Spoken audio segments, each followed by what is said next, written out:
성공 시작, 실패 끝, 행복 시작, 불행 끝. 여러분들 공부해 나가기 참 힘들죠. 그런데 그만큼 힘들지 않으면 누구나 쉽게 합격하겠죠. 그렇지만은 이렇게 극소수가 합격하는 것은 그러한 어려움을 끝까지 잘 견뎌내고 그것을 이겨내는 사람이 결국에는 승리를 쟁취하게 되는 거잖아요. 그러니까 조금 더 힘을 내면서 계속해서 확실하게 좋은 끝맺음을 해나가도록 하자고요. 나도 지금 교재 작업이라든가 이런 거 강의 준비 이런 것 때문에 어제도 3시간 정도밖에 자질 못했어요. 그렇듯이 여러분들도 나보다도 훨씬 더 지금 그 힘든 과정을 겪어가고 있을 거예요. 그렇지만은 여러분들 대단한 사람들이잖아요. 그래서 그러한 것들을 거뜬하게 잘 이겨내면서 최종적으로 확실한 승리를 쟁취하도록 하자 하는 이런 격려의 말을 보내드리고 싶어요. 자, 11번에 있어서 비행소년에 대한 보호 처분의 본질과 가장 거리가 먼 것은 이렇게 했는데 지난주 나간 그 자료에 비해서 3번 선지가 약간 수정이 되어 있을 거예요. 지난주에 나갔던 것은 2005년 국교정직 문제를 그대로 소개를 했는데 보다 더 정확하게 분석을 해보니까 그 3번 이것이 정답 시비가 일 수 있는 내용이기 때문에 내가 보다 더 정확하게 수정했어요. 그래서 앞으로 여러분들이 공부할 때 최종적으로 교재에 소개된 내용 중심으로 하게 되면은 가장 정확한 내용을 익혀나갈 수 있을 거예요.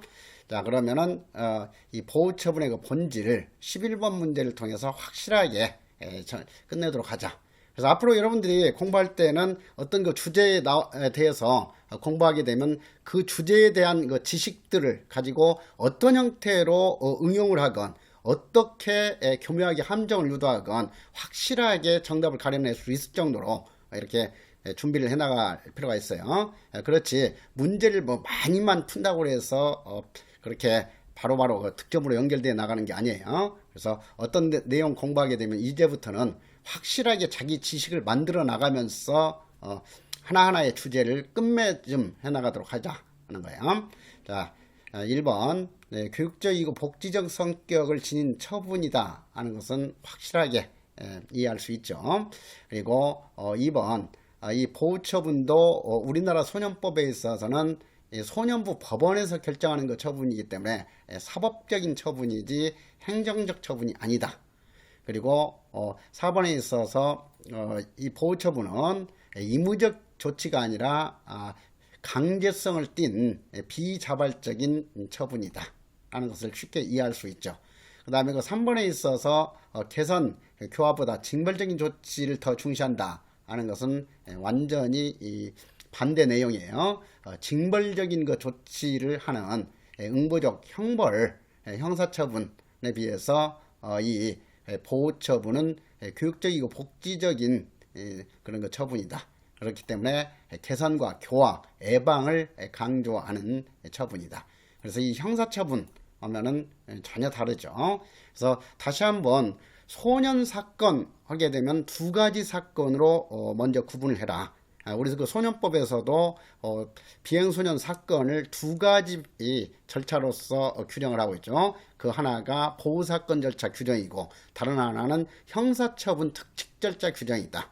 그래서 소년법을 정확하게 이해하려면 어떤 그 규정이 보호처분에 관한 그 규정 내용인지 아니면은 형사처분에 대한 특칙 규정 내용인지를 정확하게 구분하면서 접근을 해나가야 한다 했어요. 자, 이 보호처분의 본질을 정확하게 이해하기 위해서 해설을 통해서 잠시 그 보충을 해보면 이 보호처분 이것은 범죄를 예방하기 위해서 처해지는 처분이다. 그래서 이 예방주의 이념도 중요시되고 있죠. 그리고 이 징벌적인 조치의 그 성질보다는 재병이나 범죄 방지를 위한 개선과 교화에 더 중점을 두는 처분이다. 따라서 이것은 소년 보호주의가 바탕이 된다 했어요. 그리고 이런 소년 보호주의의 바탕이 되는 사상이 뭐냐면은 국친 사상이다 하는 것을 이해할 필요가 있어요. 이 국친 사상 하게 되면은 나라 국자 어버이 친자니까 국가가 어버이 역할을 할 수 있도록 해야 된다 하는 그런 거 이념이에요. 그러니까 어떤 그 가정에서 소년이 비행을 하게 되면 그 가정에 부모가 제대로 양육과 교육을 하지 못했기 때문이다 하는 거죠. 그렇기 때문에 부모로서 그런 그 양육과 보호를 제대로 하지 못하는 경우라면은 그러한 가정을 그 대리해서 국가가 건전하게 보호 양육할 수 있는 어버이 역할을 해야 된다 하는 것이 바로 이 국친 사상이에요. 그래서 이 국친 사상의 바탕을 둔 소년 법원 제도가 미국의 소년 법원 제도이고, 이 국친 사상은 우리나라 소년 법원 제도에도 부분적으로 영향을 미쳤다 하는 것이 뒤에서 소개가 될 거예요. 그리고 이 보호처분은 반사회적인 비행 행위를 한 촉법소년과 범죄소년, 그리고 아직 형사법에 위반되는 그런 거 행위를 하지는 않았지만은 장차 형사법에 위반되는 행위를 우려가 매우 높은 소년인 우범소년에 대해서까지 적용되는 것 조치이다 하는 거죠. 그래서 국친 사상과 연결해서 출제가 될 수 있는 것이 바로 소년 법원에서 우범 소년까지 관할한다 하는 것은 국친 사상의 바탕을 둔 소년 법원 제도이기 때문에 그래요. 그래서 이 교육형주의 사상의 바탕을 두고 있는 대륙법계 국가의 소년 법원에 있어서는 비행 소년으로서 우범 소년에 대해서는 소년 법원에서 관할권이 인정되지 않아요. 그런데 영미법에 있어서는 우범 소년에 대해서까지 소년법원에서 관여할 수 있도록 하고 있죠. 그리고 우리나라에 있어서도 이 부분에 있어서는 바로 국친 사상의 영향을 받았다고 보는 거죠. 우리나라에서도 우범 소년에 대해서 소년법에서 보호 처분을 할 수 있도록 규정하고 있기 때문에 그렇죠. 그러한 점을 이해하도록 하고, 그래서 앞으로 그 시험에 있어서 이 우범 소년 나오게 되면 두 가지 연결해서 정답 가리는 문제가 출제가 될 것이다. 우범 소년은 애방주의 이념과 관련이 있고, 그 다음에 국친사상은 바로 우범소년에 대해서까지 관할권을 행사할 수 있도록 하는 것이다 하는 거예요. 그리고 그래서 이런 내용 확실하게 다시 한번 이해하도록 하고요. 그리고 12번 보시면은 소년법에 관한 내용이죠. 다시 한번 소년법상 소년 개념 정의는 19세 미만자를 말한다라고 정의하고 있는 것이지 하한 연령까지 내용으로서 규정한 게 아니다 하는 것. 그래서 10세 이상 19세 미만은 소년법의 적용 범위이기는 하지만 소년법상 소년 개념은 아니다. 그 점을 좀 이해하고, 그리고 이 소년법 이전에는 20세 미만자를 말한다고 규정하고 있었어요. 그랬다가 그 후에 19세 미만자를 말한다라고 개정을 했기 때문에 앞으로 그 시험에서도 계속 이 19세를 20세 미만으로 바꾸는 함정 문제가 출제될 가능성이 있죠. 그리고 19세 미만자를 말한다고 했기 때문에 19세가 되면은 소년법상 소년에서 제외가 되는 거예요.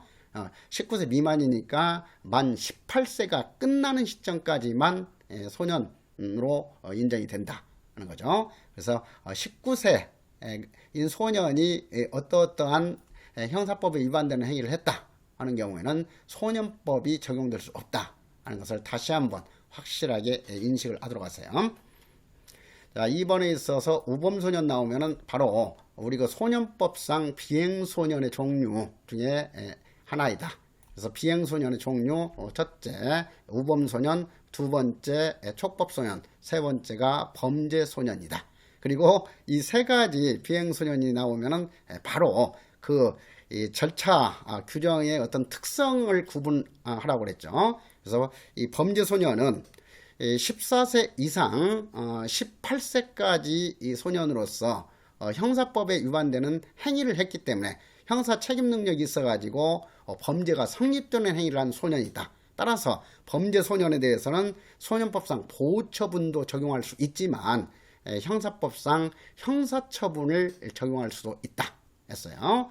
그 다음에 촉법소년은 14세 미만 소년으로서 형사법에 저촉되는 행위를 한 소년이다. 그런데 형사법에 저촉되는 행위를 했지만은 형사 책임 능력이었기 때문에 책임이 인정되지 않기 때문에 형사처벌을 할 수는 없다. 그래서 10세부터 11세, 12세, 13세 소년으로서 형사법에 위반되는 행위를 한 촉법소년에 대해서는 보호처분은 부과할 수 있지만 형사처분은 부과할 수 없다 하는 것이 그 특성이었죠. 그리고 우범소년은 범죄를 범할 우려가 높은 소년이죠. 그래서 범죄를 범할 우려를 줄여서 우범이라고 한다 라고 했어요. 그래서 이 우범소년에 대해서는 형사법에 위반되는 행위를 하지 않았기 때문에 당연히 형벌, 즉 형사처분 가할 수 없기 때문에 보호처분만 부과할 수 있다. 그러니까 촉법소년과 우범소년에 대해서는 보호처분만 할 수 있는 대상이지 형사처분을 할 수 있는 대상이 아니다 하는 거죠. 그래서 이 우범소년과 촉법소년에 대해서는 절차가 어떻게 되어 있어요? 우범소년과 촉법소년에 대해서는 경찰에서 발각해가지고 수사를 하게 되면은 수사를 마치면은 경찰서장님께서 직접 소년부로 송치하도록 하고 있죠. 왜냐하면 형사처벌을 할 수 없기 때문에 검사에게 보내봤자 검사가 기소해 줄 수가 없는 거예요. 그렇기 때문에 우리 소년법에서는 촉법소년과 우범소년에 대해서는 경찰서장이 직접 송치하도록 규정하고 있다 하는 거고, 그 다음에 이 범죄소년에 대해서 경찰이 수사를 마치게 되면 이 범죄소년은 범죄가 성립된 그 소년이기 때문에 형사처벌도 할 수 있죠. 그렇기 때문에 이 경찰에서 수사를 마치면은 당연히 검사에게 보내도록 규정을 했어요. 그래서 이것이 뒤에 나오는 검사 선의주의다. 그래서 이 범죄소년에 대해서는 경찰서장이 소년부에 직접 송치할 수 없다는 것도 뒤에 문제로 다뤘어요. 그래서 그러한 세 가지 비행소년의 특성을 정확하게 이해를 하는 것이 중요하다 하는 거. 그래서 이 우범소년에 대해서는 아직 범죄를 하기 이전 상태에 있기 때문에 이 법률에 저촉되는 행위를 한 촉법소년이나 범죄소년과는 어떤 측면에서는 구분해서 처우할 필요가 있지 않느냐 하는 거예요. 그런데 우리 그 소년법에 있어서는 우범소년에 대해서도 촉법소년이나 범죄소년과 똑같이 소년법 32조 10가지 보호처분을 적용할 수 있도록 규정을 하고 있죠. 그리고 여기서 개념으로서 시설내처우와 사연내처우 개념을 정확하게 이해할 필요가 있죠. 시설내처우 하게 되면 여기서 시설이라는 것은 보호 교정시설을 뜻하는 내용이에요. 그래서 교정보호시설 내에서 처우하는 거기 때문에 이런 거 지역사회에서 생활하지 못하도록 하고 보호시설인 소년원이나 이 교정시설인 교도소 같은 그런 거 시설에 수용해가지고 감금해가지고 교정 교화시키는 방법이 이 시설 내 처우이다 하는 거죠. 그래서 시설 내 처우 하게 되면 자유가 박탈이 되는 그런 거 처우예요. 이 시설 내 처우와 반대가 되는 것이 비시설 처우죠. 안일비자 써가지고 시설 내 처우가 아닌 처우다 하니까 이것이 바로 사회 내 처우이고, 사회 내 처우에서 그 사회라는 것은 지역사회를 뜻하는 말이야. 지역사회 내에서 처우한다. 그리고 이 비시설 처우 내지 이 사회 내 처우 이것은 지역사회 교정이라고도 하는 거죠. 그래서 그런 개념 이해를 해야 되는데, 이것도 어디에서 이미 공부를 했어요.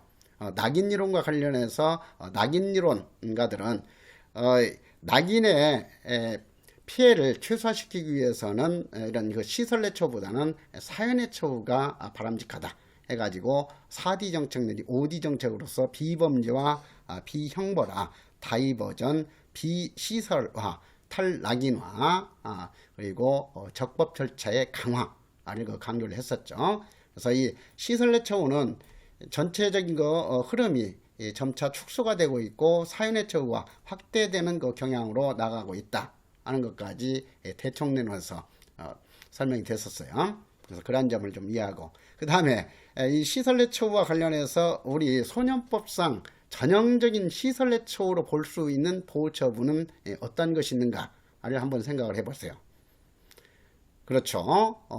1호 처분에서부터 이 5호 처분까지는 전형적인 지역사회 내에서 생활하도록 하면서 교화 개선시키는 그런 거 조치죠. 그렇기 때문에 1호 처분, 보호자 감호 위탁 처분에서부터, 그리고 5처분 하게 되면 바로 떠올라야죠. 장기 보호관찰이죠. 그래서 이 장기 보호관찰까지는 전형적인 사연의 처우, 비시설 처우이다. 그런데 6호 처분, 소년 보호시설의 감호 위탁, 이것은 중간적인 그런 성질을 지닌 그런 처우라고 할 수 있어요. 이런 소년 보호시설에서 생활하도록 하지만은 엄격하게 자유를 박탈시키기까지 하지는 않죠. 그렇지만은 7호 처분, 병원, 요양소, 의료 재활소년원의 위탁 처분, 이 의료 재활소년원의 위탁부터는 전형적으로 시설의 처우라고 할 수 있어요. 그 다음에 8호 처분이 뭐예요?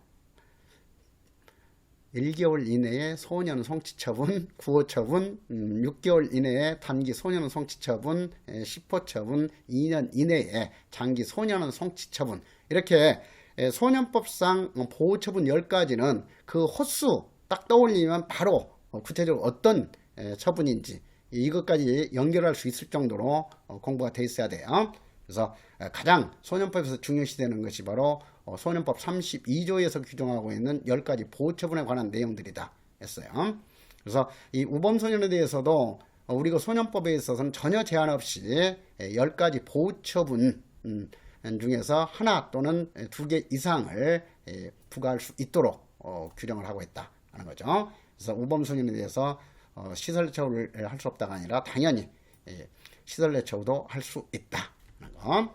그리고 형사사법 절차 같으면은 이 체포영장이나 구속영장이 적용이 되지만 이 소년 보호사건 절차에서는 그러한 구속영장, 체포영장은 적용되지 않고 동행영장이 적용된다 했죠. 그래서 이 동행영장은 원칙적으로 이 사법경찰관리가 집행하는 것이 아니다. 조사관이 집행하는 것이 원칙이다. 그렇지만 예외적으로 사법경찰관리 등에게 보호관찰관이나 사법경찰관리 등에게도 동행영장을 집행하게 할 수 있다 하는 거죠. 그래서 소년법 16조 규정을 정확하게 다시 한번 이해할 필요가 있어요.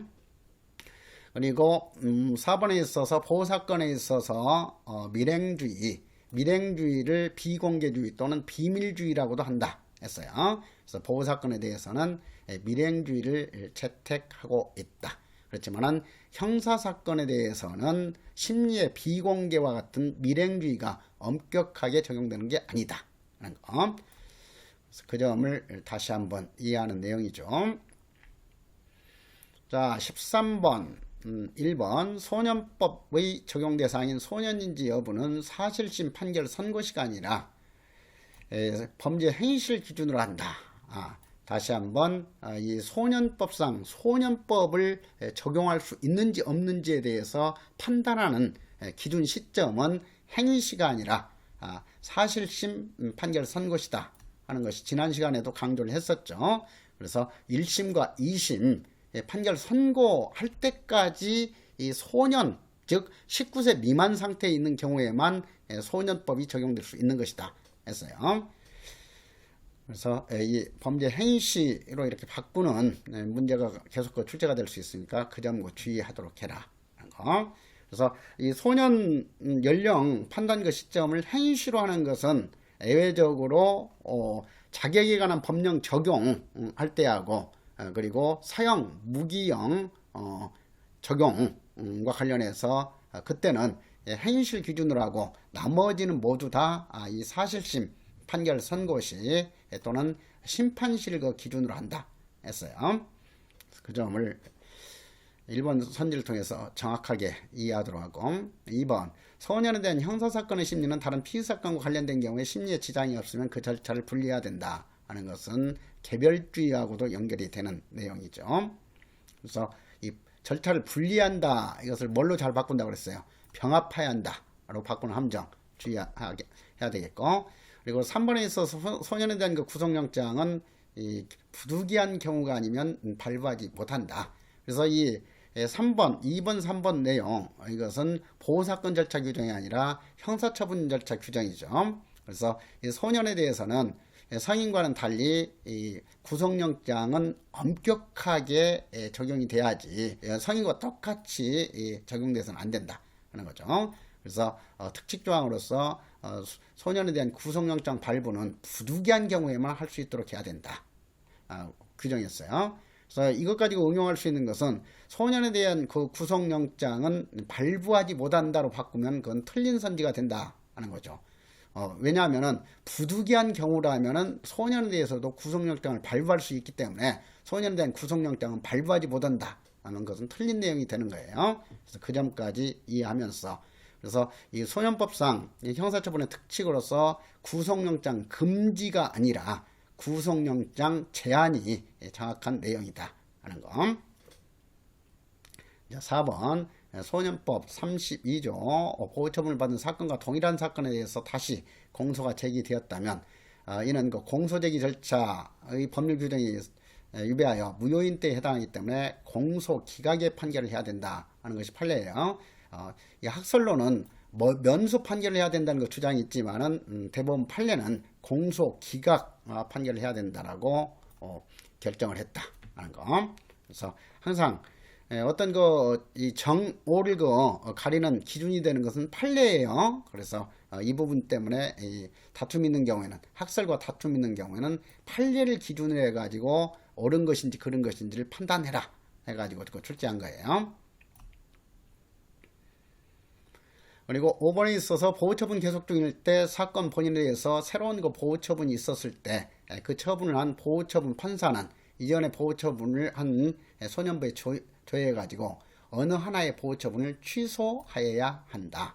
자, 5번도 자주 출제되고 순간적으로 착각하기 쉬운 내용이라고 그랬죠. 그래서 이 보호처분 받은 소년에 대해서 또다시 다른 새로운 보호처분이 부과가 됐을 때, 이때 이제 새로운 보호처분을 한 소년부 판사는 이전의 보호처분을 파악을 해가지고 둘 중에 어느 하나의 보호처분을 반드시 취소해 줘야 된다 하는 거예요. 그래서 보호처분과 보호처분은 중첩되지 않도록 규정하고 있다. 자, 이것하고 헷갈릴 수 있는 것이 뭐였어요? 바로 이 보호처분 받은 그 소년에 대해서 형사처분 절차가 진행돼 가지고 유죄 판결이 확정된 경우에는 이 보호처분을 한 판사가 형사처분을 고려해 가지고 이 보호처분을 취소할 수 있다죠. 그래서 보호처분과 유죄 확정 판결의 경우에는 보호처분을 반드시 취소해야 되는 것은 아니다.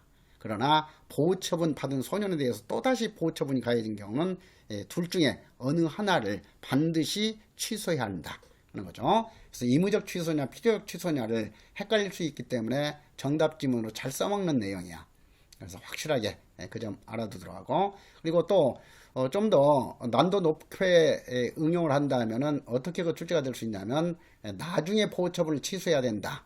이렇게 출제할 수 있어요. 여기 나와 있듯이 어느 하나의 보호처분 취소해야 되기 때문에 뭐 전에 했던 보호처분 취소하라는 것도 아니고 나중에 했던 보호처분을 취소하라는 게 아니에요. 둘 중에 어느 하나를 선택해서 취소해야 된다 하는 의미죠. 그래서 그렇게 확실하게 알아두시고, 14번에 있어서 소년 보호사건 처리, 이런 사건 처리에 관한 문제가 출제가 되면은 항상 보호사건에 대한 규정인지 형사처분에 대한 설문 내용인지 이걸 잘 구분하라 했어요. 그래서 14번은 지금 보호사건 처리에 대한 설명이죠.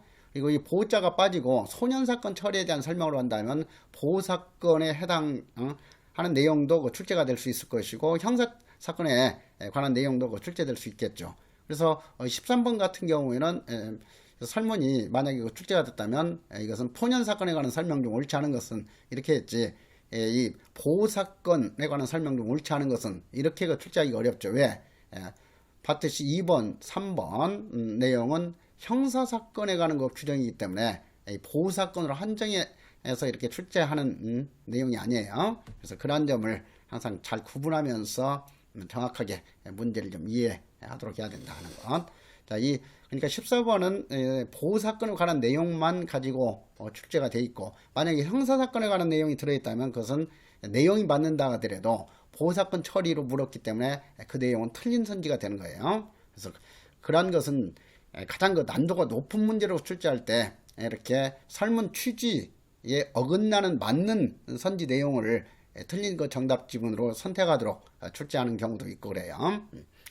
자, 그래서 1번 소년 보호 사건이 그 중한 경우에는 소년부가 합의를 구성해서 심리와 처분을 결정한다. 그런데 소년 심판 사건, 보호 사건 1심 관할은 모두가 다 단독 판사 관할이지 합의부 관할이 아니다 하는 거예요. 그리고 1심 관할을 합의부 관할로 하고 있는 것은 우리가 뒤에서 공부했던 뭐예요? 치료 감호 등에 관한 법률상 치료 감호 처분이나 전자장치 부착 등에 관한 법률상 전자장치 부착 명령이나 성충동 약물 치료 명령에 관한 법률상 성충동 약물 치료 명령에 관할 법원 1심 관할 법원은 합의부 관할이다 하는 거예요. 그래서 그 점하고 헷갈리도록 출제한 문제죠. 자, 2번 소년부 또는 조사관이 범죄 사실에 관하여 소년을 조사할 때는 미리 이 소년에게 불리한 진술을 거부할 수 있음을 알려야 한다. 이것은 형사사건 절차라면 당연히 형사소송법에 따라서 이렇게 미란다 원칙이 적용돼야죠. 변호인을 선임할 수 있음과 그리고 불리한 진술을 하여도 불이익을 받지 않는다는 사실을 알려줘야 된다 하는 것은 형사소송법이라면 당연한 규정이에요. 그렇기 때문에 이 형사사건 절차라면은 형사소송법이 본질적으로 소년 형사사건에도 적용이 되죠. 그러니까 별도로 소년 형사사건에 대해서는 이러한 불리한 진술을 거부할 수 있으면 알려야 된다는 특칙 조항을 둘 필요가 없어요. 그런데 이 보호사건 절차는 형사처벌 절차가 아니기 때문에 국친사상에 근거해 가지고 이 형사사건 절차랑 엄격하게 적법 절차 원칙을 적용하지 않아도 된다 하는 것이 미국의 전통적인 그런 거 입장이었어요. 그래서 그것에 대해서도 뒤에 바로 문제로서 연결해서 이해를 하게 될 거예요. 그래서 보호사건 절차는 원칙적으로 적법 절차 원칙이 많이 완화되어 있어요. 그렇지만은 이 소년에 대해서도 최근에 와서는 이 적법 절차 원칙이 강조되는 그 추세를 보이고 있기 때문에 우리 소년법에서도 특칙 규정을 명문 규정을 더 가지고 보호사건 절차일지라도 이러한 그 소년에게 불리한 진술을 거부할 수 있으면 알려야 한다는 그 규정을 규정했다 하는 거. 그래서 소년부 또는 조사관이 소년에게 불리한 진술을 거부할 수 있으면 알려야 한다 하는 거. 그리고 이 범죄 사실에 대해서 불리한 진술을 거부할 수 있으면 알려야 한다는 것이지 범죄 아닌 그 비행 사실이 아니에요. 그래서 이 범죄보다 더 넓은 개념이 비행이라고 그랬죠. 가출하는 행위라든가 밤늦게 소년들과 친구들과 어울려 다니면 술 마시는 행위라든가 이런 것 같은 경우는 범죄 사실은 아니죠. 그러한 것은 비행 사실에 해당하는 거예요. 전형적으로. 그래서 이런 거 비행 사실에 대해서 조사할 때는 소년에 대해서 불리한 진술을 거부할 수 있으면 알릴 필요가 없어요. 범죄 사실에 대해서 조사하는 경우에만 미리 소년에게 불리한 진술을 거부할 수 있음을 알리도록 하고 있다. 왜냐하면 이 범죄 사실에 대해서는 그 사건에 대해서 형사처벌을 받을 수도 있기 때문에 그래요. 그래서 형사처벌을 받을 수도 있는 그 사건에 대해서는 이렇게 형사 절차와 마찬가지로 불리한 진술을 거부할 수 있음을 알려야 된다 하는 특칙 규정을 규정했다 하는 거. 그리고 3번에 있어서 소년 보호 사건의 심리는 공개하는 것이 원칙이다. 당연히 보호 사건의 심리는 공개하지 않는 것이 원칙이고 소년 형사 사건의 심리는 공개하는 것이 원칙이라면 맞는 선지가 되는 거예요. 그래서 여기에서 특히 3번 선지에서는 보호 사건인지 형사 사건인지가 구분돼야 된다. 하는 거. 자, 4번. 4번 앞에서 다뤘던 선지 내용 다시 한번 복습하는 내용이죠. 보호처분 계속 중일 때 사건 본인에 대해서 새로운 보호처분이 있었을 때는 그 보호처분을 한 소년부 판사는 이전의 보호처분을 한 소년부에 조회하여 어느 하나의 보호처분을 취소해야 된다. 자, 이런 것은 문제 푸는 거 요령이에요. 지금 앞에서 다뤘던 내용이기 때문에 4번 내용은 똑같은 내용으로서 다시 반복해서 볼 내용이 아니죠. 그래서 이런 것은 당연히 X표해 가지고 다음 복습할 때는 볼 필요가 없도록 이렇게 표시를 해놓도록 해라 하는 거. 그리고 이 내용에 대해서 완벽하게 이해가 됐다면 계속해서 X표하면서 볼 필요가 없는 내용으로 만들어 나가야죠. 자, 법원에 있어서 보호처분의 그 결정에 영향을 미칠 법령 위반이 있는 경우 관할 가정법원 또는 지방법원 본원 합의부에 항고할 수 있다. 그래서 이 보호사건 절차에 대해서도 불복제도가 항고제도이다. 만약에 형사사건 절차라면 항소할 수 있다가 맞는 것이죠. 그래서 이런 그 형사처분 절차에 대한 불복 규정 이런 것은 형사소송법에 그 규정하고 있기 때문에 소년법에서는 규정하고 있지 않아요. 보호처분 그 결정에 대한 불복 절차로서 항고 재항고만 소년법에서 그 규정을 하고 있다. 그래서 형사소송법 공부하는 학생들 같으면은 7급 준비하는 학생들 같으면은 뭐 이런 것은 너무 간단한 내용이겠지만은 지금 보호직만 그 준비 9급 보호직만 준비하는 학생들이라면 항고, 항소 이런 거 개념도 좀 생소한 내용이 될 수 있어요. 그래서 이런 판결에 대해서 불복하는 제도가 항소, 1심 판결에 대해서 인정하지 못했을 때 불복 해가지고 상급법원에 이 소송을 제기하는 거 이것이 바로 항소예요. 그리고 항소 고등법원에서도 이렇게 불복하는 경우 대법원에 이렇게 심리를 신청하는 거 이것이 뭐예요? 상고잖아요. 그렇지만은 이런 거 결정에 대해서 판결이 아니라 결정에 대해서 불복하는 거 제도로서 규정한 것이 항고 그리고 대법원에 또 이어서 하는 것이 재항고예요. 그래서 우리 그 소년법에서는 항고, 재항고, 사유까지 공부를 했었죠. 그래서 이것도 조금 아주 수준 높은 함정 문제로 만든다면은 여기에서 항소할 수 있다. 이렇게 고자를 소자로 살며시 바꿔가지고 실력 테스트를 해볼 수도 있어요. 그래서 그 점도 주의할 사항이다. 그리고 이거 내용도 같이 보시죠. 소년부 사건이 그 관할에 속하지 아니한다고 인정하면 판결로서 그 사건을 관할 소년부에 이송할 수 있다. 보호사건 절차의 재판은 판결이 아니라 결정이다 했죠.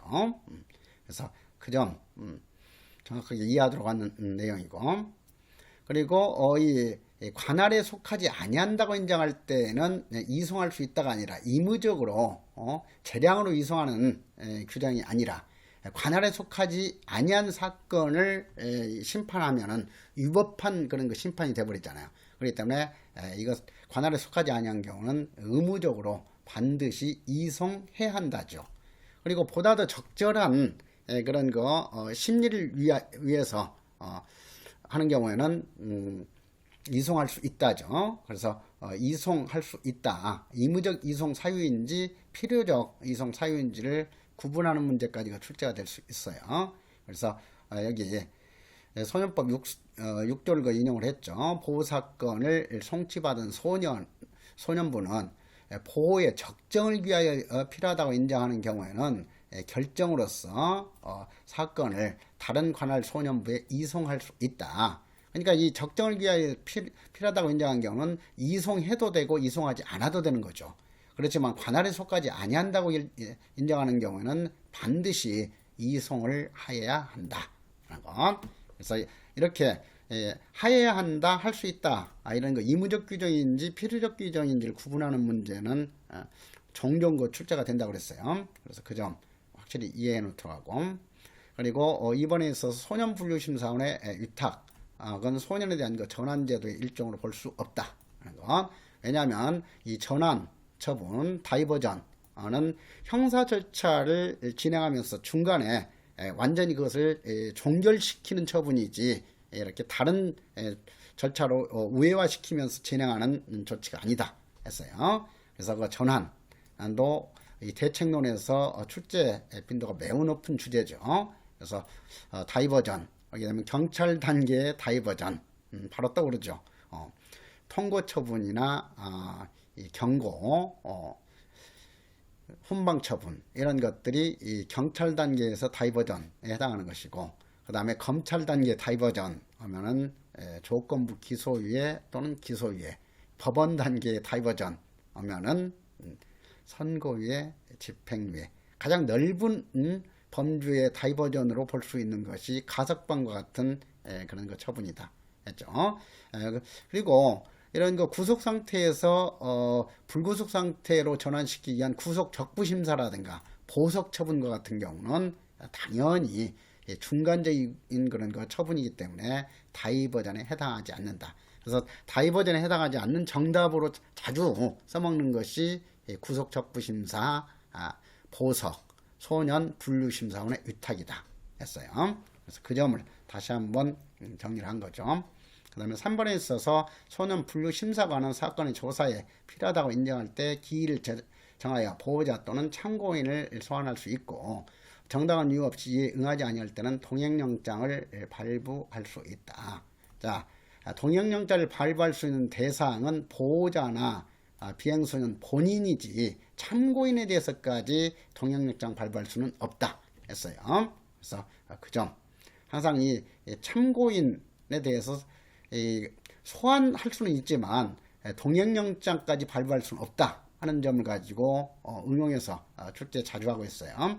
그래서 그 점 확실하게 이해를 하시고, 그 다음에 이 골트 판례 같은 경우도 지금 이 골트 판례는 미국에 있어서 국친 사상이 근거해 가지고 보호사건 절차에 있어서는 형사법상 강조되고 있는 적법 절차 원칙이 준수되지 아니해도 된다고 보았었어요. 그런데 이 골트 판례에는 이 소년 보호사건 절차일지라도 적법 절차 원칙이 적용되지 않으면 유언이다고 결정을 했죠.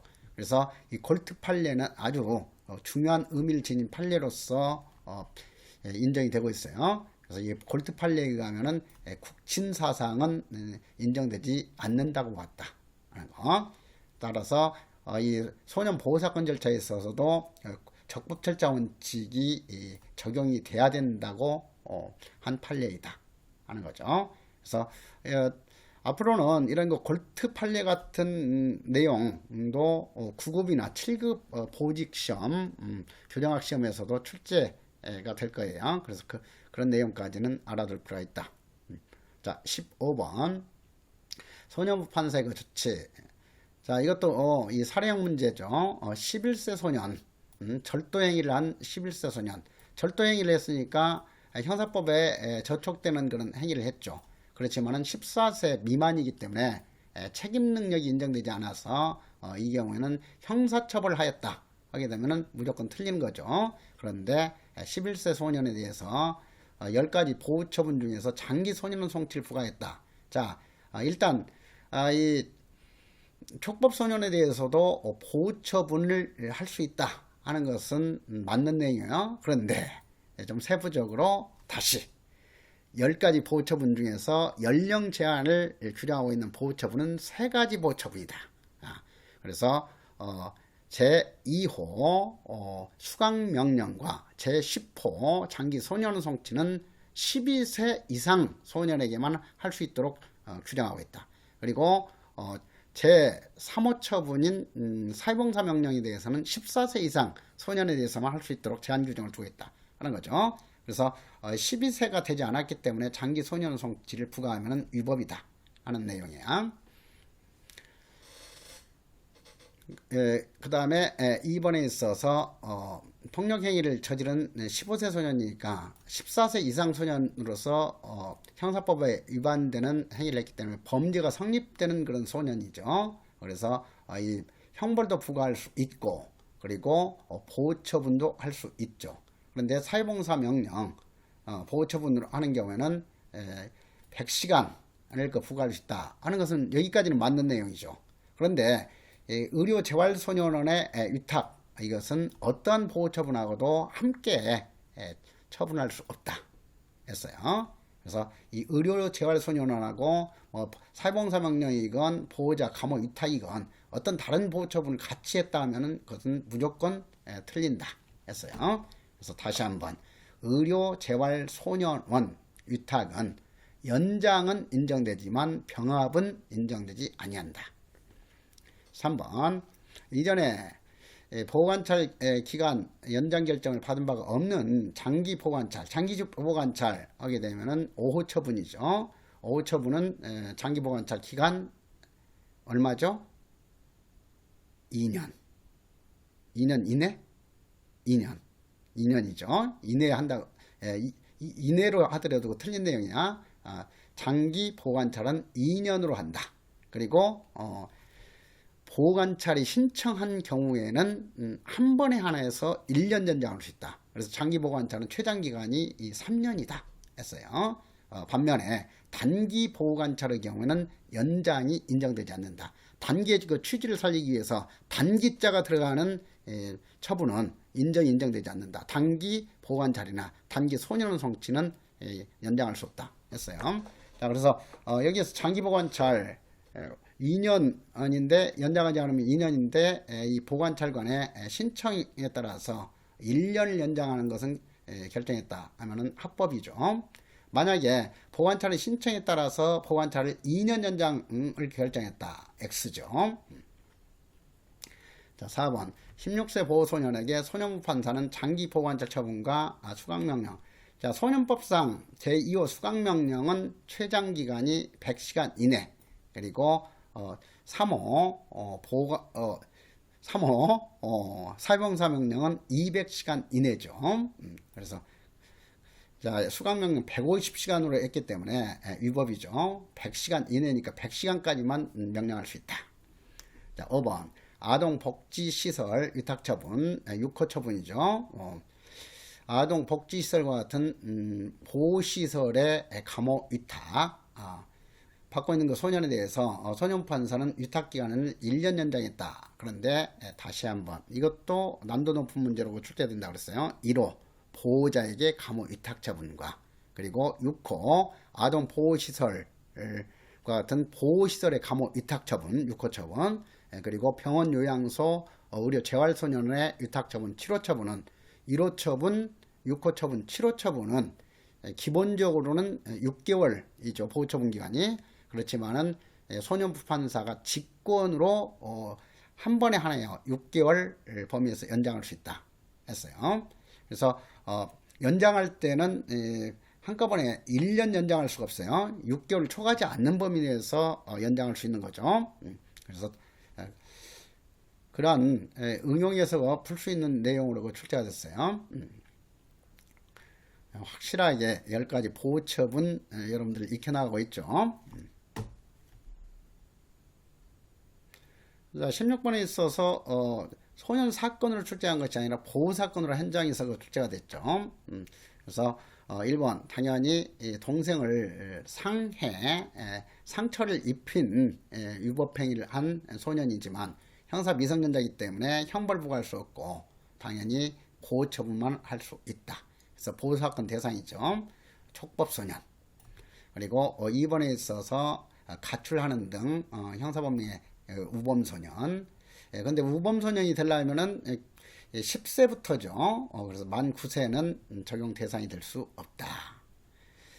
그리고 만약에 정당한 이유 없이 상습으로 가출하는 등 형벌 법령에 저촉되는 행위를 할 우려가 있는 19세의 소년, 이렇게 한다고 하더라도 소년 보호사건 대상이 될 수 없죠. 19세도 18세까지만 적용 대상이니까 19세 미만이잖아요. 다시 한번 그런 점도 주의하고.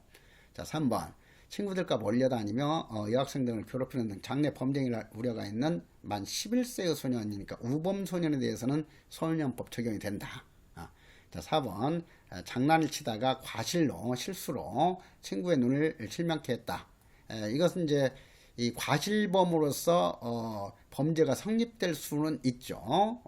그래서 형벌도 부과할 수도 있겠지만 보호처분 대상이기도 하다. 범죄소년이죠. 17번에 있어서 기억. 형사법령이 저촉되는 행위를 한 소년을 줄여서 촉법소년 이렇게 한다고 그랬잖아요. 11세 소년. 경찰서장이 직접 관할 소년부로 송치해야 할 대상은 이 촉법소년하고 우범소년이고, 범죄소년은 경찰서장이 직접 관할부에 소년을 송치할 수 없고 검사에게 송치해야 된다 하는 것.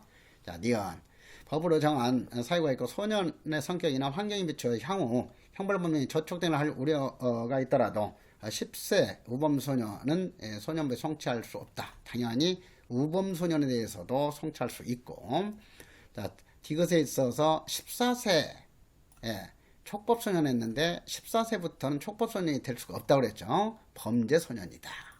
자, 그 부분. 그리고 디귿에 있어서 죄를 범한 소년을 발견한 보호자, 학교, 사회복리시설, 보호관찰소의 장은 이를 관할 소년부에 통고할 수 있다. 그래서 이 통고 대상이 되는 것은 범죄소년과 촉법소년, 우범소년 모두에 해당이 된다 했죠. 그리고 이 통고라는 것은 뭐예요? 민간인이 이 소년부의 심리를 해달라고 촉구하는 그런 조치다 하는 거예요. 그래서 형사처분 절차 같으면은 국가 소추주의만 인정되기 때문에 국가기관으로서 검사가 소추하는 것만 인정하고 있기 때문에 이런 그 민간인이 직접 형사법원에 공소제기를 할 수 없어요. 그렇지만은 이 소년부 법원에 대해서는 이렇게 통고처분이 인정되도록 하고 있다. 이것이 소년보호원칙에서 통고주의 원칙에 근거한 것이다 했어요. 여기서 다시 한번 보호자뿐만 아니라 학교장이나 사회복리시설의 장이나 보호관찰소 장이나 이 비형소년 전체에 대해서 촉법소년, 우범소년, 범죄소년에 대해서 관할 소년부에 통고할 수도 있다 하는 거. 자, 18번 소년범죄에 대한 소년사법 절차. 1번 범죄소년에 대해서는 경찰서장은 직접 소년부 송치가 가능하다. 자, 이것은 검사 선의주의라면 미국과 일본 같은 법원 선의주의라면 인정이 되겠지만 우리나라는 뭐라고 그랬어요? 검사 선의주의이기 때문에 이 범죄소년에 대해서는 경찰서장은 검사에게 송치하지 소년부에 직접 송치할 수 없다. 자, 2번 그러니까 일본 선지에 있어서는 정확하게 이해하려면 우리나라 소년법은 법원 선의주의가 아니라 검사 선의주의다 하는 것이 전제되면서 이해가 돼야 돼요. 이렇게 그런 거 검사 선의주의까지 딱 떠오르면서 이 문제가 틀렸다는 것이 파악된다면 실력 수준이 최상급이에요.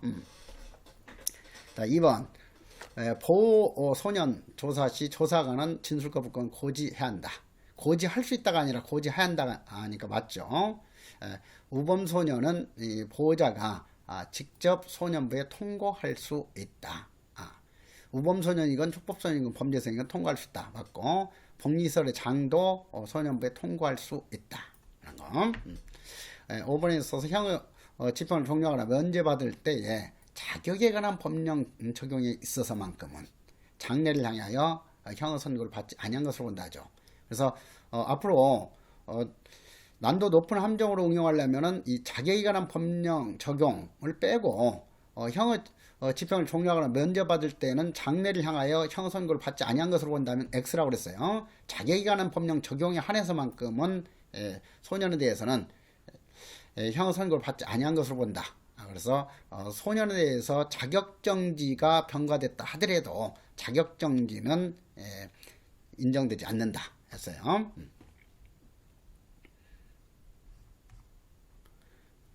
기초적인 내용 기억에 있어서 저촉된 행위를 한 10세 이상 14세 미만이니까 정확히 맞죠. 14세 이하 하면은 촉법소년 개념에서 틀린다고 그랬어요. 10세 이상 14세 미만을 촉법소년이라고 하고, 그리고 니은에 있어서 조사 심리한 결과 형에 해당하는 범죄 사실이 발견된 경우 그 동기와 조직의 형사처분에 필요가 있다고 인정하면 결정으로서 사건을 관할 법원에 대응하는 검찰청 검사에게 송치해야 된다 했죠. 그래서 이런 그 분리간 조치를 가할 수 있는 기준이 되는 것이 뭐다?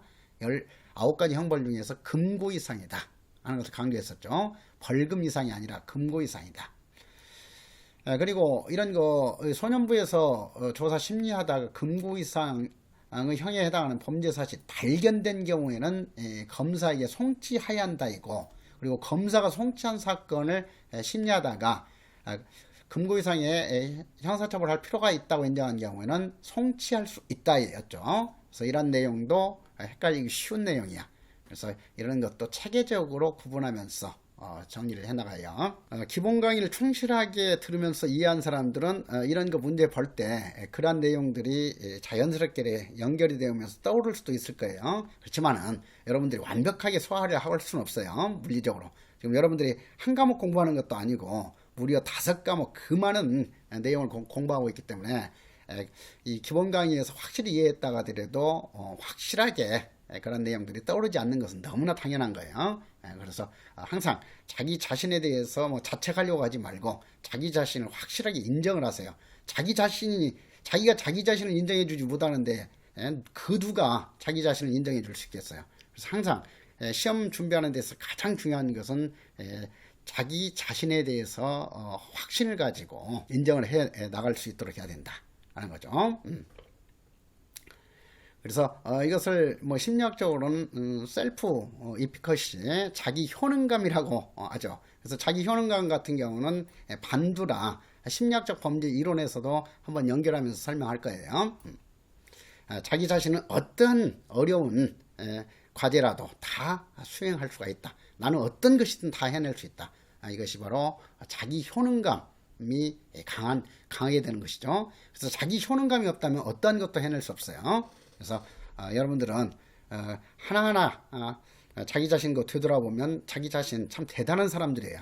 다만 현재까지는 어떤 것에 딱 몰두해 가지고 능력과 집중력을 발휘할 수 있는 기회가 없었을 뿐이죠. 그런데 여러분들한테는 이제 그런 거 충분히 좋은 그런 거 기회가 주어져 있으니까 자기 효능감을 확실하게 강화하면서 자신 있게 해나가도록 하세요.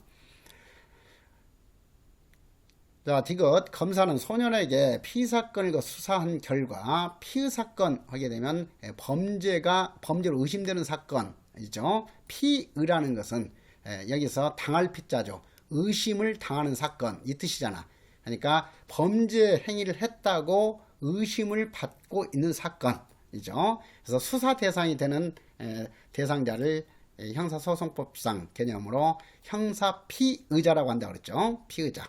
그리고 이 공소 제기 이전 단계까지는 피의자로서 이렇게 수사 대상이 되지만 검사가 공소 제기 즉 기소를 한 이후 단계에 가면은 그 사람은 이제는 피고인이 된다 했어요. 형사 피고인. 그래서 피의 사건하고 피고 사건은 피의 사건은 어때요? 공소 제기 이전은 수사받고 있는 단계의 사건이다 이 뜻이고 피고 사건 하면은 그것은 이미 검사가 수사를 끝마치고 형사법원에 공소 제기를 한 사건이다 하는 의미라는 것도 가볍게 좀 이해를 하시면서 검사는 소년에 대한 그 피의 사건을 수사한 결과 어디에 해당한다고 하는 사유가 있다고 인정하면은 소년부에 송치해야 된다. 소년부 송치는 보호처분에 해당하는 경우지 형사처분에 해당한다면 형사법원에 공소제기해야 되는 거죠. 자, 그래서 그 점 보호처분,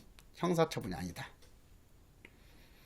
그리고 니을이 있어서 보호자 또는 보호자를 대신하여 소년을 보호할 수 있는 자에게 감호위탁하는 처분이 제1호 처분이죠. 1호 처분은 원칙적으로 6개월로 하고 그리고 소년부 판사의 결정으로 직권으로 6개월의 범위 안에서만 1차에 하나의 그 기간을 연장할 수 있다. 그래서 여기에서 다시 한번 이 소년부 판사가 결정으로서 직권으로서 6개월의 범위 안에서 1차에 한해서 연장할 수 있도록 규정한 것이 이 1호 처분 그리고 6호 처분인 소년 보호시설의 감호위탁 처분 7호 처분인 병원 요양소 의료 재활소년의 위탁 처분이다 했죠. 그래서 167은 소년부 판사가 직권으로 연장할 수 있다. 다시 한번 확인하고 미음 소년에게 보호관찰을 명령할 때 소년에 대해서 사회봉사 또는 수강 명령을 동시에 명할 수 있다.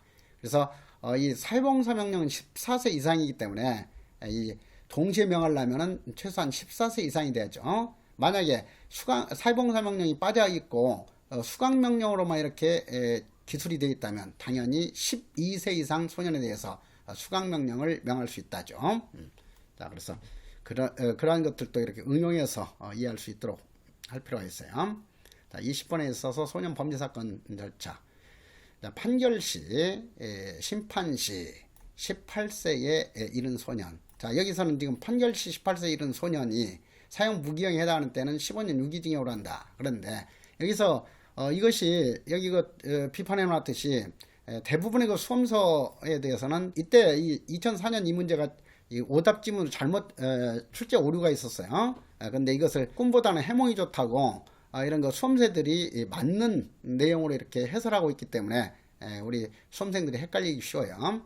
자, 판결 시 18세에 이르렀다 하게 되면은 행위를 할 때는 18세 이전이었죠. 수사를 해가지고 재판 받는 그 시점까지는 최소한 몇 개월이 소모가 돼요. 그래서 판결 시에 드디어 18세가 됐다 하면 행위 시에는 당연히 18세 미만이었기 때문에 행위 18세 미만인 소년에 대해서는 사형 무기형은 선고할 수 없고 대신에 15년 유기징역으로 한다.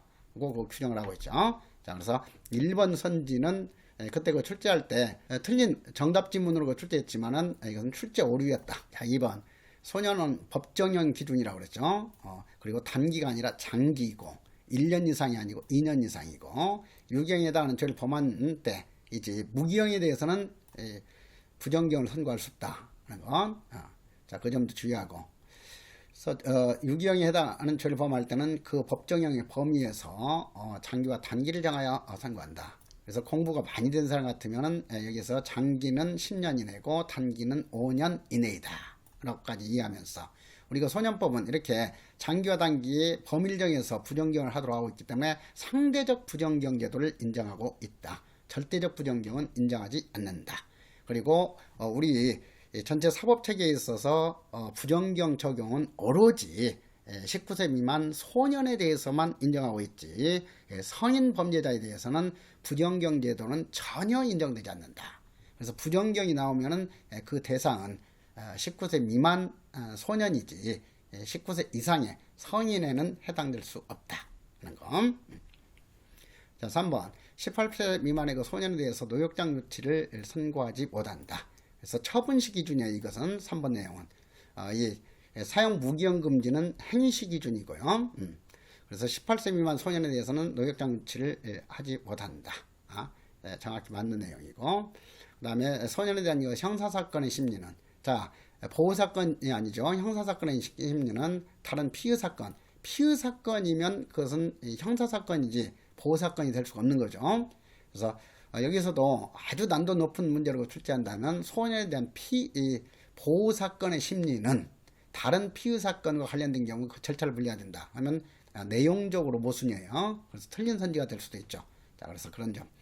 형사사건의 심리는 절차를 분리한다지 병합할 수 없다 하는 것. 그래서 다시 한번 앞에서 이것도 다뤘던 그 선지죠. 그래서 이렇게 그 기출문제 같은 경우는 이전에 그 출제했던 그 선지가 반복 출제될 수도 있고 그래요. 그래서 이렇게 반복되는 것도 계속 여러분들은 속간해두도록 해라. 그래서 이런 것은 X해 가지고 구태 계속 반복하면서 볼 필요 없고, 그리고 여러 비슷한 내용의 그 문제가 있으면 어떤 한 문제에다가 딱 그 중심을 잡고 정리하려면은 지울 것은 지우고 다른 문제에 있는 그 선지를 여기다 옮겨져 가지고 이런 거 예를 들면은 소년 범죄 처리 절차에 관련된 내용 해가지고 여기에서 6가지로 이렇게 쭉 열거해서 정리해 놓는다든가 이렇게 할 필요도 있고 그래요. 그래서 별도로 단권화 시키려고 이렇게 노력할 필요가 없고 자연스럽게 이 문제집에다가 선지 중심으로 이렇게 단권화 시켜 나갈 필요가 있다 하는 거죠. 그래서 여러 문제로 흩어져 있는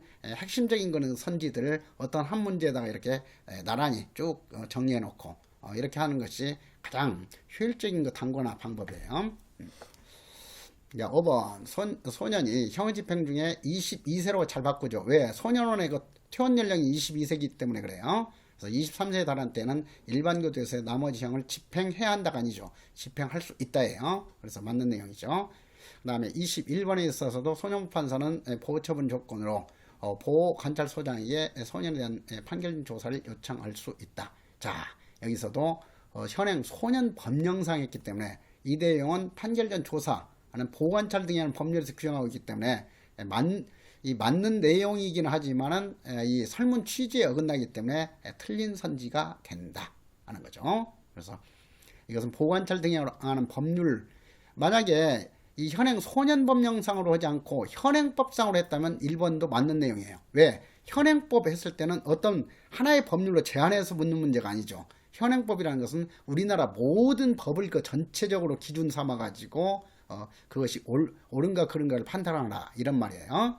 그래서 살모 취지에서 현행법상으로 출제된 것인지 아니면은 뭐 보호관찰 등이라는 법률로 한정하든지 소년 법령으로 한정하든지 해서 출제된 문제인지를 좀 구분할 필요가 있어요.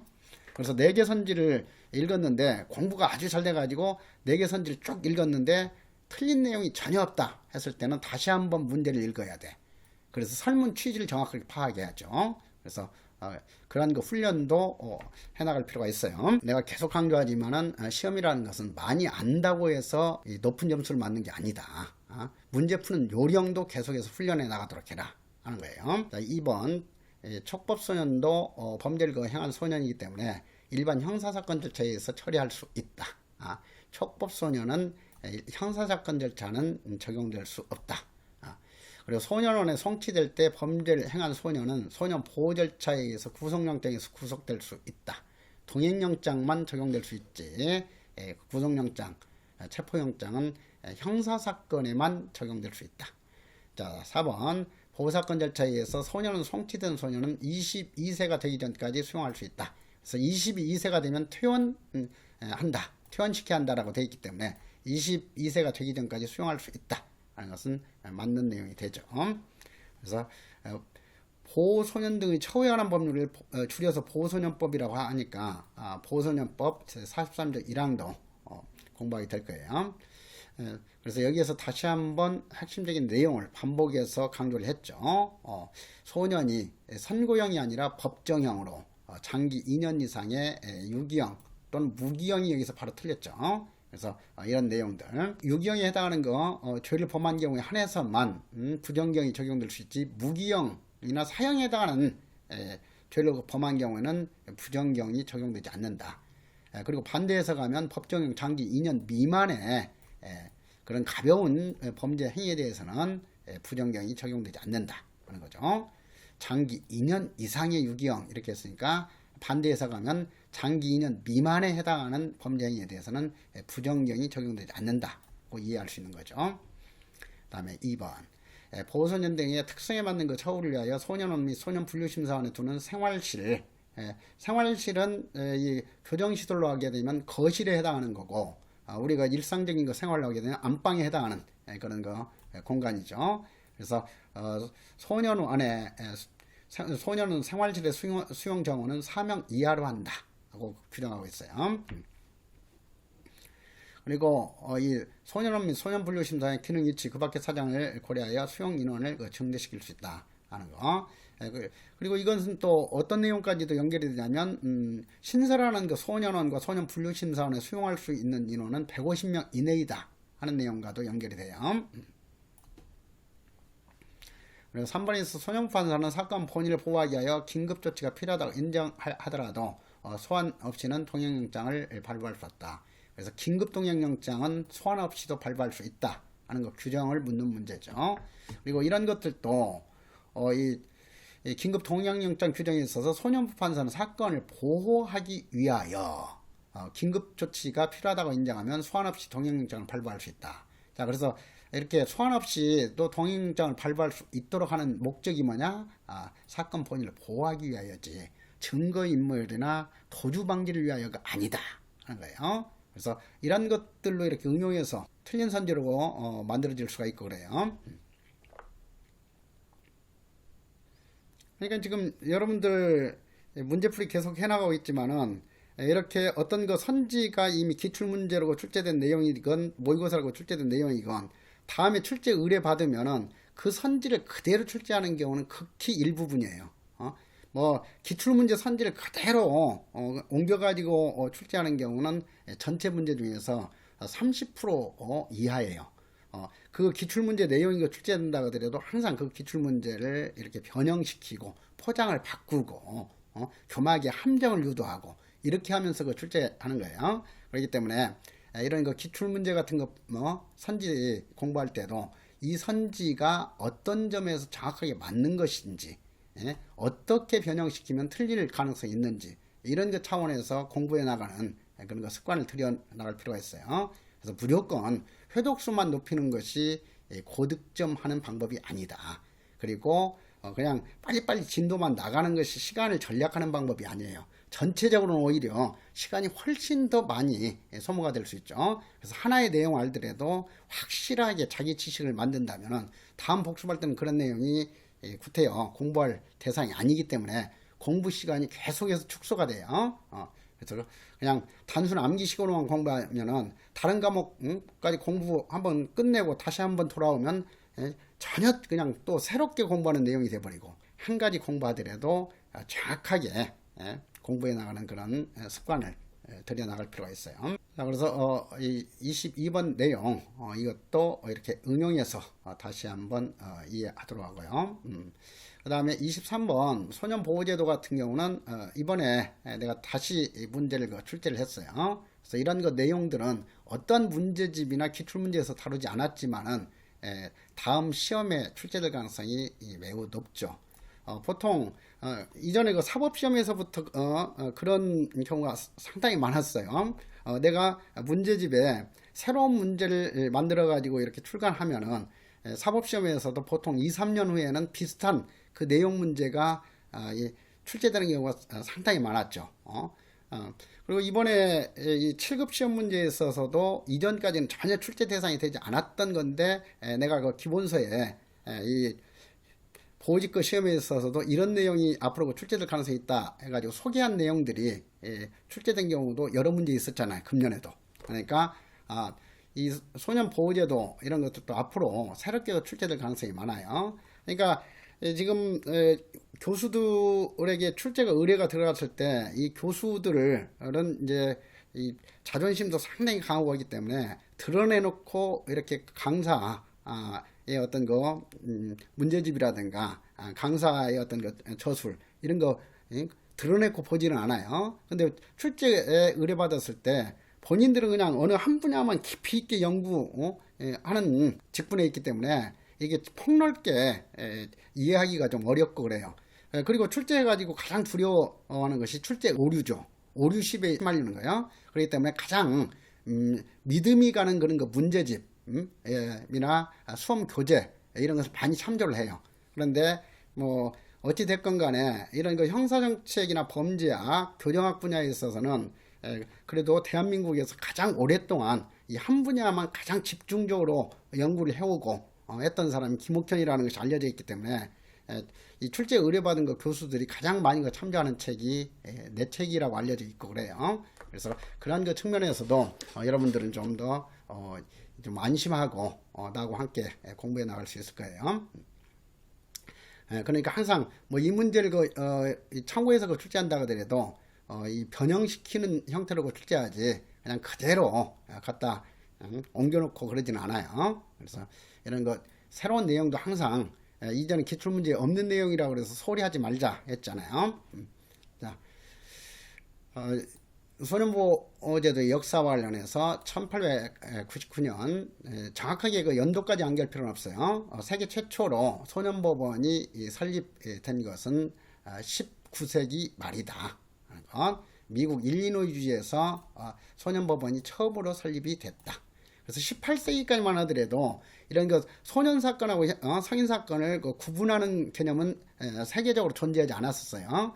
19세기에 들어서면서부터 이 소년의 어떤 거 아직 성숙되지 못한 그런 거 상태라든가 그런 거 특성을 고려해 가지고 성인 사건하고는 구분해서 이렇게 처리해야 된다 하는 사상이 싹 트기 시작했죠. 그래서 이 소년 사건을 성인 사건으로 분류해 가지고 이렇게 다루기 시작한 것은 19세기 말부터이지 그렇게 역사가 오래된 것이 아니다 하는 거예요. 그 다음에 그 이번에 있어서 영국에서 비롯된 국진사상은 이후 미국으로 전해지면서 소년법원의 사상적 토대를 제공했고 대륙법계 국가인 독일 등 유력 국가에서는 소년법원은 교육형주의를 추구하는 것이지 이 국진사상에 바탕을 둔 것이 아니다 하는 점을 구분해서 알아둘 필요가 있죠.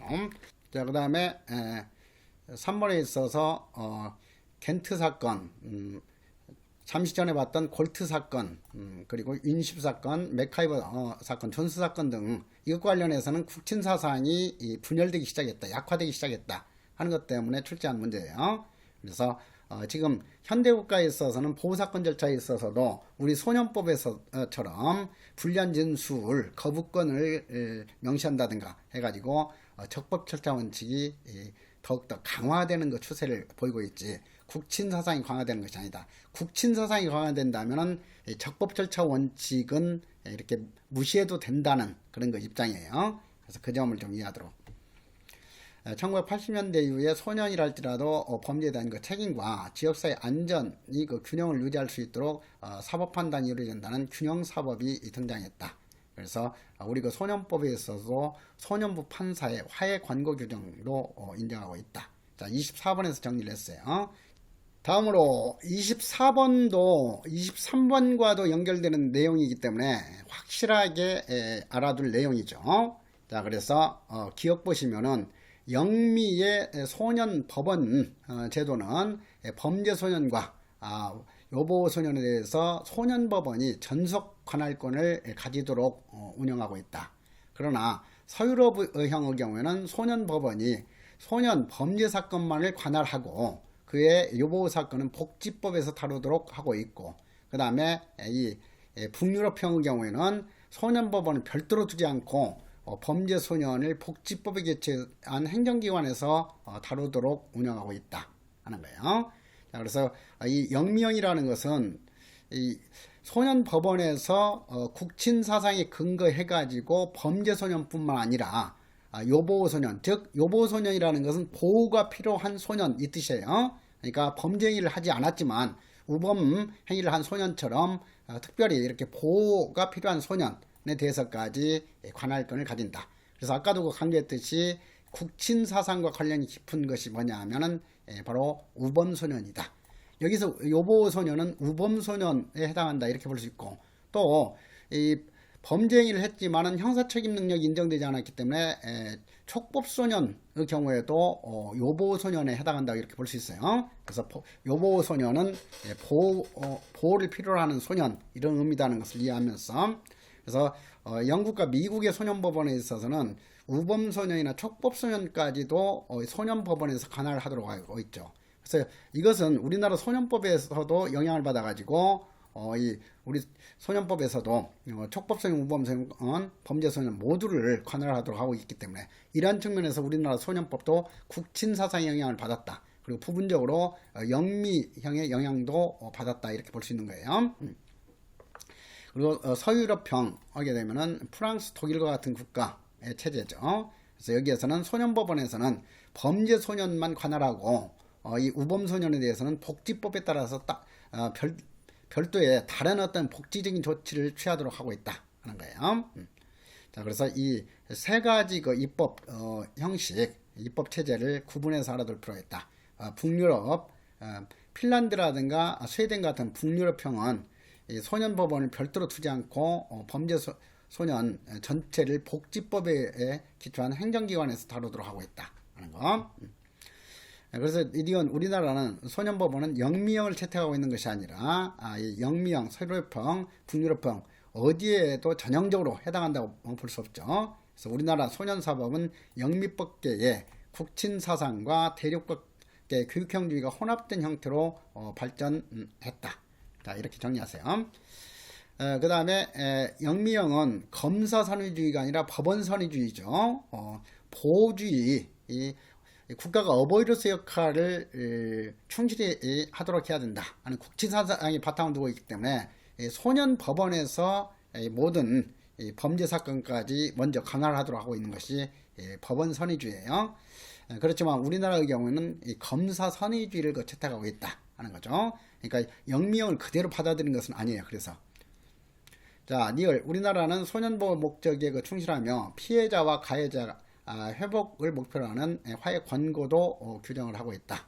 그래서 여기 해설해 놨듯이 우리나라 지금 소년부 판사의 화해 권고 규정을 소년법 25조 3에서 규정을 하고 있죠. 그래서 이것은 회복적 사법주의를 반영한 그런 규정이기 때문에 아주 중요시되는 조문이다 하는 거. 그 다음에 리얼에서 우리나라는 소년보호의 목적이 충실하며 피해자 가해자의 회복을 목표로 화해 권고도 규정하고 있다 하는 내용 다시 한번 확인하고 25번에 있어서 소년 사법 절차 1번 범죄 소년에 대해서는 경찰서장은 직접 소년부에 송치할 수 없다.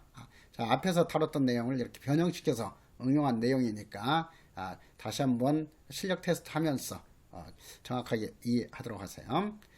자, 이렇게 오늘 강의는 마치도록 하고 그 다음에 지금 이 객관식 그 형사정책이 출판사하고 그 다음에 또 내가 좀 수정 보완하는 내용들도 있고 이렇게 해가지고 출판 예정일이 원래 그 20일이었는데 27일 정도까지 이렇게 좀 늦어질 수 있고 할 것 같아요.